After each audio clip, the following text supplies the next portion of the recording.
and a small and medium enterprise commentator. Victor Gola, many thanks for your time. Welcome to News Center. I must say it's been a grueling 6 months for the economy and SMEs as well following the onset of the pandemic.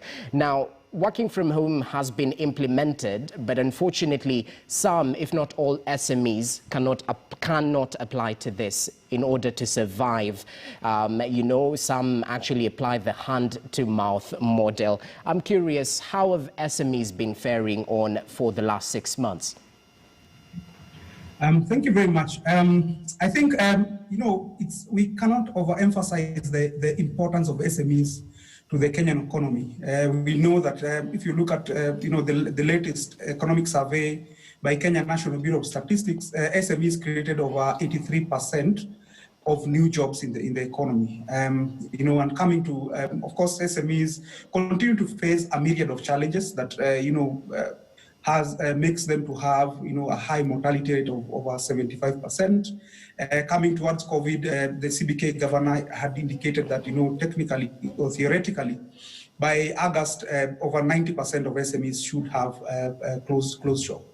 But just to answer your question, if you look at the sector distribution of SMEs based on the Kenya National Bureau of Statistics, we have, top SMEs being wholesale retail, food and accommodation, then motor vehicle and motorcycle repair.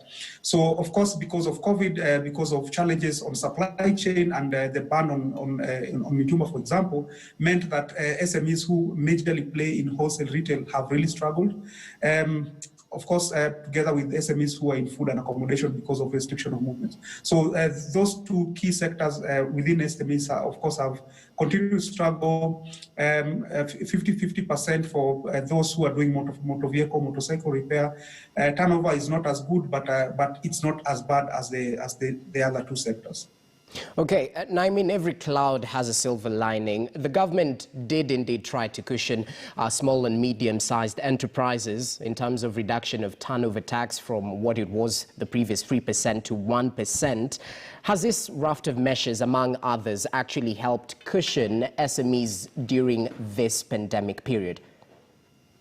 Yeah, so I remember having a similar discussion with the Cabinet Secretary Betty Maina on Transform Kenya with Abi Agina, and my criticism towards the stimulus package is if you look at the data, Kenya National Bureau of Statistics data, 79% of SMEs are informal. So basically, this means that they might not be able to access the stimulus package of the CBK cash reserve ratio being reduced to 4%, turnover tax, VAT, etc., etc. So for me, that was the challenge in terms of product market fit.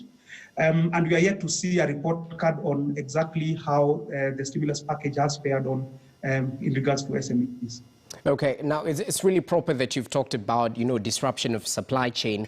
I think this is some of the challenges that SMEs are facing in terms of increasing operating expenses, lack of wage subsidy in Kenya, unlike other countries. And we've seen this effects, especially on SMEs, and you highlighted how important they are in terms of the Kenyan economy. I'm curious, in terms of SMEs and coping with the new market as it is right now, how exactly are they making sure that they do and not just lift up the economy, but also play the very critical role of employment, as you mentioned as well? Yeah, so I think there are two things. One is there are challenges that SMEs face at farm level, and there are challenges that SMEs face that are systemic. The challenge that we continue to have in Kenya is that our SME sector distribution is skewed towards retail and wholesale. And the question that we always ask is how much can that be sustained? Can they be able to create enough value to sustain job creation as well as contribution to the economy? So I think for me, in my opinion, moving forward is we should try to steer our SMEs by creating incentives for them to manufacture to sectors such as manufacturing, agriculture, and startups as avenues for capturing more value and sustaining business in the long run.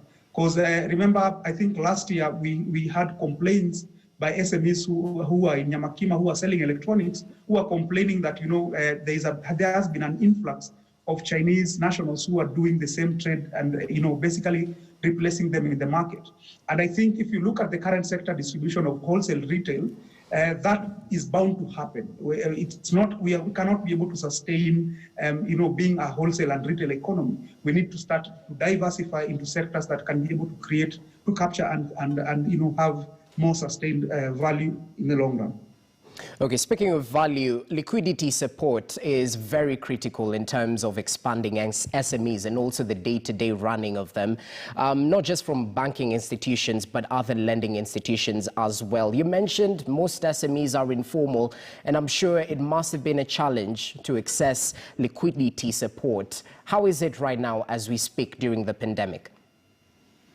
Yeah, so if you look at the business model of banks is still collateral based.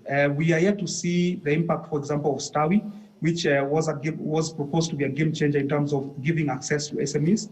SMEs, as I mentioned, 79% are informal, so it means that they are looking for, or they fund themselves primarily through family, friends, circles, chamas, etc. We launched yesterday an SME mobile credit finance because this is now becoming an alternative financing for a lot of SMEs, especially during this pandemic, to be able to finance their cash flows. And I think for me is to urge maybe, you know, government through the Presidential Delivery Unit to have a national SME intervention scorecard. So at all these questions that we are asking in terms of what is the impact of, you know, of the stimulus package and many other government interventions that have been geared towards SMEs can be reported as one, then we can be able to assess if, you know, the support that SMEs are getting is feasible or is not working, and we do course corrections moving forward. All right. Now, the projected peak was in September in terms of the coronavirus pandemic. Yes, we've seen the reopening of the economy, at least some sectors, even though others did receive a massive hit. Talk about the tourism sector, the food supply chain as well, which was hit due to the restrictions put in place by the coronavirus pandemic.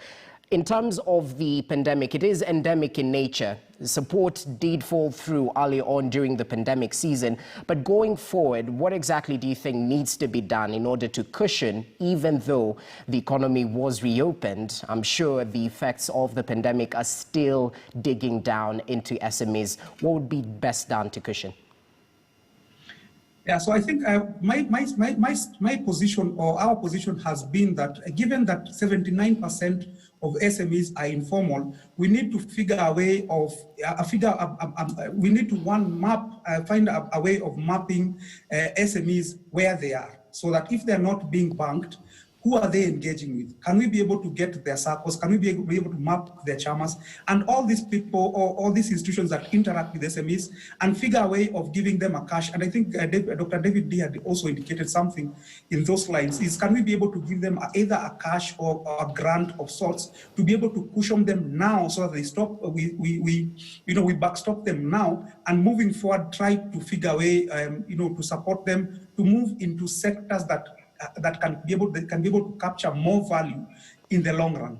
Like I said, if we continue to stick with wholesale retail and as well as motor vehicle repair, we cannot be able to sustain jobs. And World Bank has already indicated through one of their reports that by 2030, 24% of Kenyans will still be poor. So it means we need to change course. We need a paradigm shift in terms of the way we support SMEs and the way we be able to support them moving forward. Victor Gola, always a pleasure. Many thanks for your contribution right here on News Center. Thank you.